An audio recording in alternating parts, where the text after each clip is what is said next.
স্বাধীন হোক, সেটা যারা চায়নি তারা কারা? রাজাকার, আলবদর।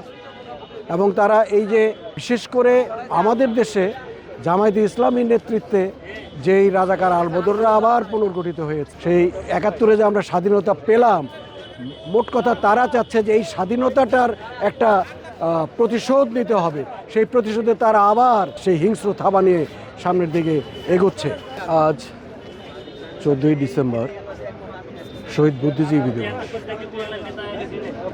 আসলে এই শহীদ বুদ্ধিজীবী দিবসের যে মর্যাদাটা, সেই মর্যাদাটা আমাদের জীবন থেকে মুছে ফেলার একটা চক্রান্ত হয়েছে।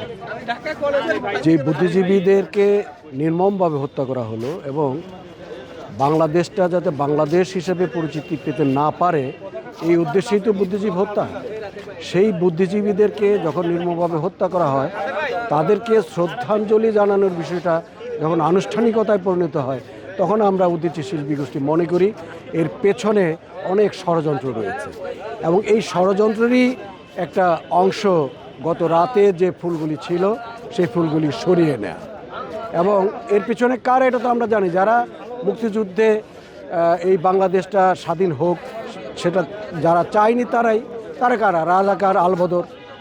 এবং তারা এই যে বিশেষ করে আমাদের দেশে জামায়াতে ইসলামীর নেতৃত্বে যেই রাজাকার আলবদররা আবার পুনর্গঠিত হয়েছে, সেই ৭১-এ যে আমরা স্বাধীনতা পেলাম, মোট কথা তারা চাচ্ছে যে এই স্বাধীনতাটার একটা প্রতিশোধ নিতে হবে।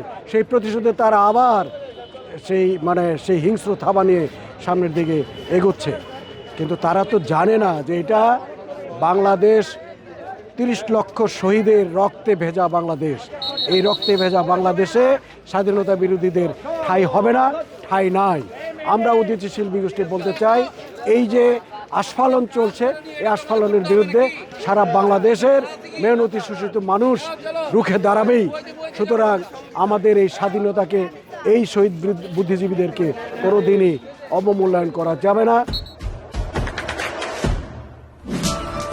দেশে দেশে সবার সাথে দ্য নিউজ।